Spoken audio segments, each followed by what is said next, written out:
Another free comic book day is in the books. And today we're going to ask, who won? Which publisher, which creative team, who won free comic book day? What? You didn't know it was a competition? Well, stay tuned and I'll talk more about that. Watch this video until the end.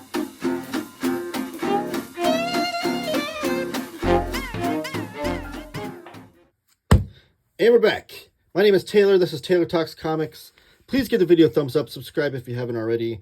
I'd appreciate that. I'm trying to get to 5,000 subscribers by the end of this year, and I need your help.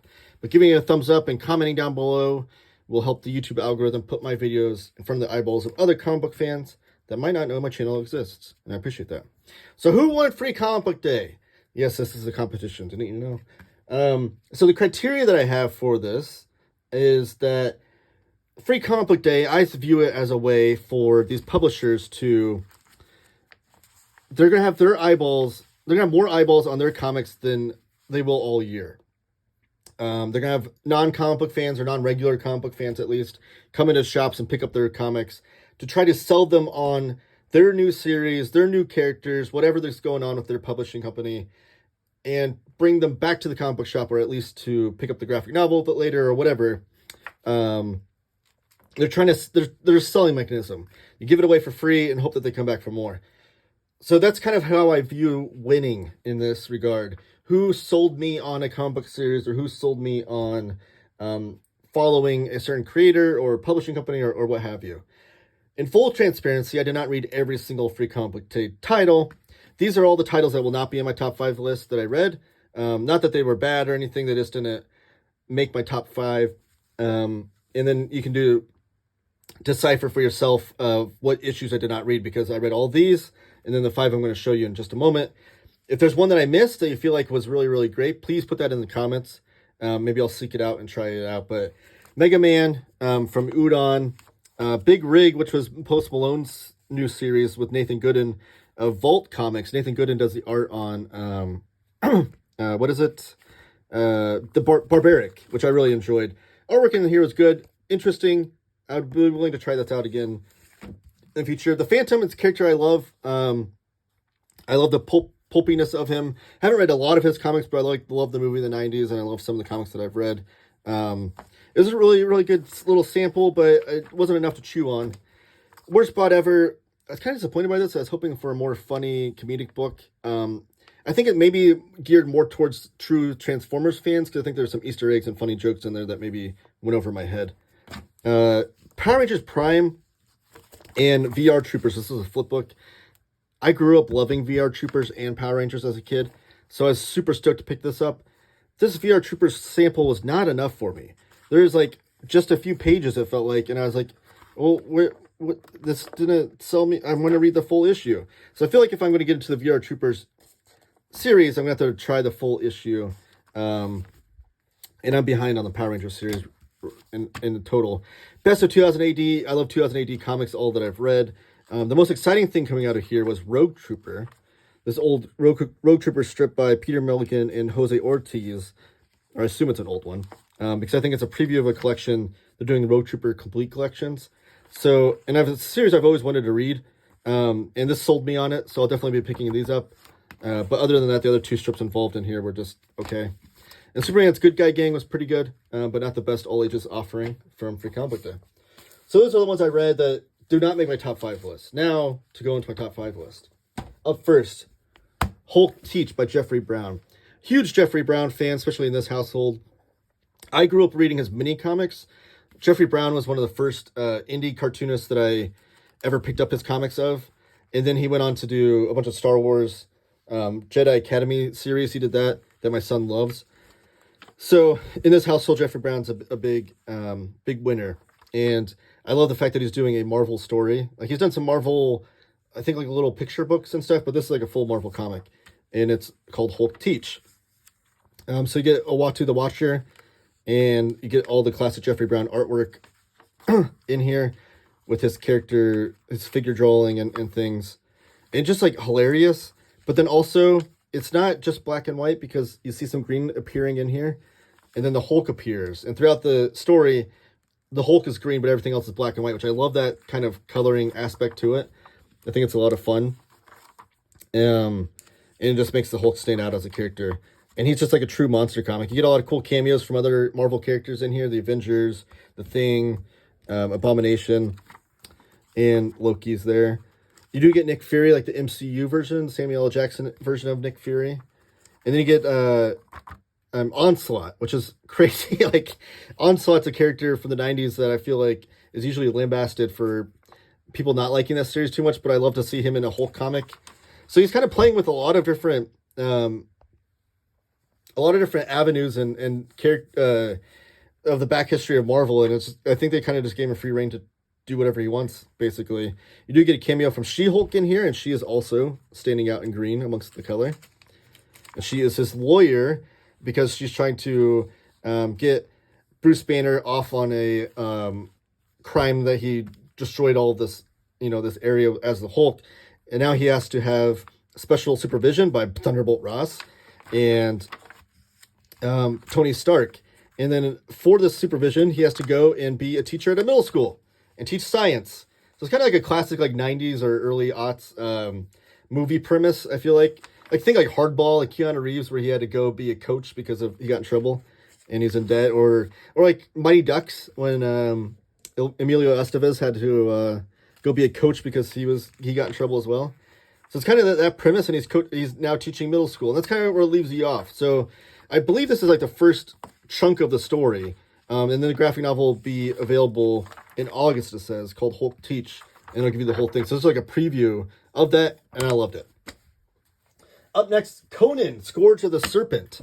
So this was a big one for me because I'm not the biggest sword and sorcery fan. It's never been a genre that I really, really loved.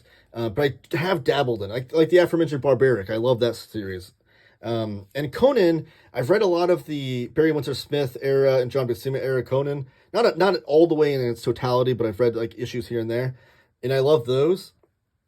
And then I've been hearing nothing but great things about the Jim Zub era of Conan over at Titan. So when they had a free comic book day issue, I was like, okay, here it is. Sell me on Conan. Sell me on this new Jim Zub era of Conan. That's what this issue is supposed to do. Maybe it'll elicit me to want to go seek out all the other Jim Zub Conan stuff that's come out. And I have to say, it did its job. Start off with a really cool map. Why not? Maps are awesome with a series like this. And you get a little introduction here. But then you get into the story, and it really quickly taps you in, because I to my understanding, Conan there's all these different eras of Conan in his history that have been touched upon throughout comics. Real quickly, Jim Zub brings you in saying this is a Conan that is younger, in his younger days, where he's a thief and he's going around trying to steal things to get by and make money to then earn or then have the money to pay for wine and women. Is what his goal is at all these times. He's not yet like the King era Conan, or he's not yet a leader of anything of any kind. So this is really much a younger Conan. And this, I love this artwork by, I think it's Ivan Gill. Ivan Gill is the artist on this. Absolutely love this artwork. And that sold me on it too. And it made me realize maybe that's what I need from Conan, is that I have to be sold on the artwork. I'm very much what's more important to me in comics is the art or the story. I think that's a question that often is asked among comic book fans. And I've always been art first. Or I shouldn't say always, but over the last 10 years, in my adult years, I've very much been an art first kind of guy with my comics. So maybe that's what I need to be sold on, is the artwork from Conan. And I loved Ivan Gill's artwork. Now, I asked my friend Lohit, who's got a channel called Cupcakes Comic Reviews over on YouTube. Go check that out. And he's been reading all of the Jim Zub era Conan. And I think he met Jim Zub and even talked about that on his channel as well. And he told me that this is not the typical artist. He's the artist on this mini series that this is previewing. But the artists on the other series are really, really great. They do have the sneak preview that issue 25 of the ongoing Jim Zub run will have a fully painted issue, which is amazing. But this is a preview to a mini series called Scourge of the Serpent.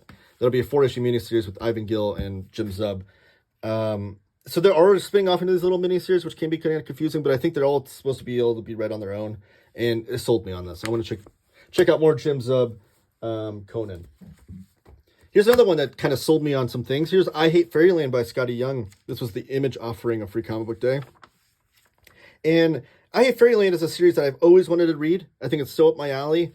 I love the idea of it being like kind of this Alice in Wonderland character, but she's like cantankerous and she's vicious and mean, and there's kind of like gory blood and guts adult humor throughout.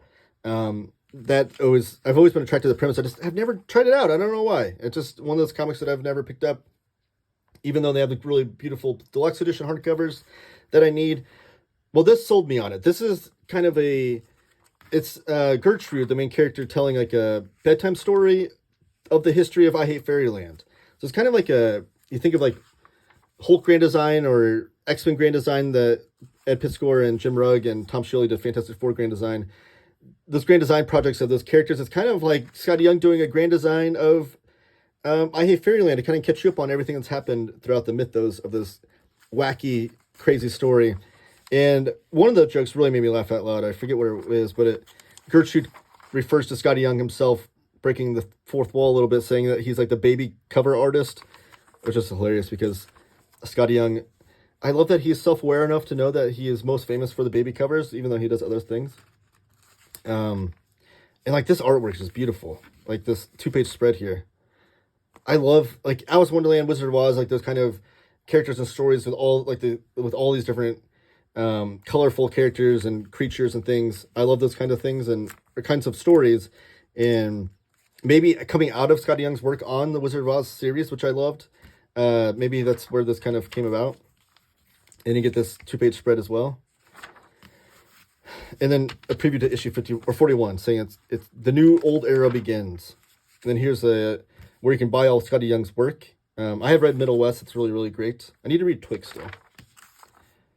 And then, the compendium of the whole Fluffing Tales coming out as well. So really, really great. I was sold on I Hate Fairyland. EC Comics. If you're a longtime viewer, you know I love EC Comics. So the new era of EC Comics from Oni Press. How's that been doing? I've not tried it out yet. I've been wanting to support them through single issues, but they started coming out at such a rapid pace. I decided I'm going to support them through the trade paperbacks. I think that the anthology in comics is like a dying art. I'm glad that it's coming back with things like this, where you just give a creative team an opportunity to just do an 8-page story and then move on. Like they might have like Matt Kinson here, Chris Condon. They might have an 8-page story that's just kind of like, picking at their brain a little bit that they need to get out of their system, and they can move on to their more ongoing, larger projects. And then also these anthologies work as a way that maybe you come here for the Matt Kent and Chris Condon name, and maybe you're not familiar with Cano's work or Charlie Adler's work or Jonathan Case's work, and maybe you become a fan of that too. I think that anthologies work in that way as well. So this blood type, Terror and Jugular Vein, I love that they keep the banner there on from EC Comics heyday. Has a story from Epitaphs from the Abyss, Cruel Universe, and Cruel Kingdom. Those are 3 different ongoing series anthologies that they have going on. So they did not take on the Tales from the Crypt or Weird Science or anything like that. They created their own titles for the new era of EC Comics, which I do appreciate that as well. Now this first story, Blood Type, is actually kicking off an ongoing story. The story continues in Blood Type by Karina Becco. And it looks like Andre Sorrentino is the artist and Dave Stewart on colors. So the art and colors will be different than this, but it was kicking off a new series, which is interesting. I don't know if it's going to still have the EC label to it and it's going to be an ongoing with the EC tag on it. It was interesting because usually EC is all one and done stories. And I do love that they have advertisements of trade paperbacks. This is the kind of stuff you need for Free Comic Book Day. These are all just like an advertising mechanism to get new readers into your stories. Obviously, you want to have good comics involved as well, but to have these ads is genius. And there's also a new series coming out with a new host called Catacomb of Torment, which I like. So this next story is Matt Kent, which is one of my favorite comic book writers ever, and this story did not disappoint. Kano on artwork, or Kano, hopefully I'm not butchering the name. It's of this guy that's put into this world where he is having to fight warriors just for fun, for the fun of the audience and the fun of the people that own, like they're kind of enslaved in these warriors to fight. And then these you even have kids like trading them and arguing over who's going to win certain fights and things.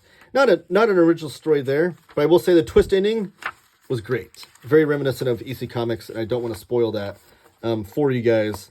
but really, really, really great. And then you get an advertisement of Cruel Universe, the first trade paperback. And the last story was, this was a Charlie Adler and Chris Condon story. And this was a fantasy story starring this kind of gnome character. It's hard to talk about these without spoiling the twist endings, but it was really, really great as well. So I've heard the fantasy stories are the most popular of the new EC era, but I definitely want to try out the new EC comics. But the true winner of Free Comic Book Day, the best comic I read from the offerings of Free Comic Book Day, and the one that sold me on a new series or whatever, new launching of whatever you want to call it, new comic book series, Godzilla, the New Heroes. This was awesome. And this was already my number one pick. And then I watched the interview that that Jake Williams did with Near Mint Condition. If you go check that on his live tab that he did yesterday. He's the editor and kind of the architect of the new Godzilla ongoing, and it sold me even more. I love Godzilla comics. I love Godzilla as a character in the movies. I love kaiju comics. I was already sold on wanting to pick this up. I love this new direction that IDW is going with. So you have 3 previews in here. You have Godzilla, which is a new ongoing of Tim Seeley. Jake Williams said this is a new true ongoing of Godzilla that we haven't had in years. Typically, especially with IDW, since they've had the license to do Godzilla comics, they've done like mini-series or maxi-series, and they're all kind of contained in their own universes. Like you'll have Eric Powell do a 12-issue run, and then he's done. And then all new universes started for a new mini-series or maxi-series. And I love all those. Those are collected in the Godzilla library of paperbacks that I've been getting. I'm going to do a video on those in the near future, by the way. But we haven't had a Godzilla ongoing series that's like fleshed out over 20, 30, 40 issues. And that's the idea here. And Tim Seeley's the writer on that one. Then we have Godzilla Escape from the Dead Zone, which is a spinoff of that with Ethan Parker and Griffin Sheridan on writing. Art by Pablo Tunico. Letters by Brian Kolick. Awesome series. And then Starship Godzilla, which might be the star of this whole issue for me, with Chris Gooch on writing and Oliver Ono on artwork, and his artwork was spectacular. So yes, we get the first double page spread. What a way to kick off an issue. You have a great splash page setting the tone for where you are, and then double page spread of Godzilla with the green energy beam coming out of his mouth, showing you that this is a different Godzilla than you're used to. Different design and whatnot. And then you get these characters from the government going, and they're introducing you to this world that this is, I think it's like 70 years after the first Godzilla attack, and some nations in the world are trying to get along with the idea that Godzilla and kaiju monster attacks are just like any other natural disaster, like an earthquake or tornado. You just kind of, unfortunately, kind of live through it and move on and try to repair things from, going on. But America and the G-Force are not okay with that, and they're trying to constantly fight and kill and hunt Godzilla. So that's kind of what's going on there. The Dead Zone, Escape to the Dead Zone, which I love this artwork as well, takes place in like the Pacific Northwest. There's a section of the Pacific Northwest that is called the Dead Zone that people assumed was just destroyed and nobody's living there, but it's kind of like this fenced-in area where all kinds of weird things are happening. There's mutations. There's this half kaiju, half human kid that is wandering about. Just look at this artwork. It's absolutely amazing. Like, it's such a fun-looking comic. And you see all these different creatures and things you're going to encounter in the Dead Zone. Just a few pages, but it's enough. And then Starship Godzilla. Oliver Ono's artwork on here was just amazing. This is science fiction in space Godzilla. And we find out that the main character here is not Godzilla himself, but Mechagodzilla. And it's these characters kind of flying around in him as a spaceship. And you get a little introduction here by Jake Williams. With some character designs, an advertisement of the library collections, which I showed off. I do have a video on my channel of this book, of Volume 1. I'm going to do a video on Volumes 2 through 4 soon. And then War for Humanity by Jake Smith. I did do a video on this book as well. Absolutely amazing series. I kind of hope they bring on Jake Smith for more Godzilla stuff in the ongoing. And then Godzilla vs. Power Rangers, which I still need to read. But yes, that's the winner. All on board for everything IDW is doing at Godzilla. Everything they're Jake Williams has got going on there as the architect. Sold on those 3 series. EC Comics, great stuff. I Hate Fairyland, sold on that series. I need to pick up those hardcovers now. I'm going to pick up every Jim Zub Conan that I can. And then when Hulk Teach comes out by Jeffrey Brown, I'll pick that up as well. Let me know who you think the winner was of Free Comic Book Day. What your favorite issues were. Let me know in the comments down below. Give the video a thumbs up. And subscribe if you haven't already. Hit that bell notification icon so you don't miss out on any future videos.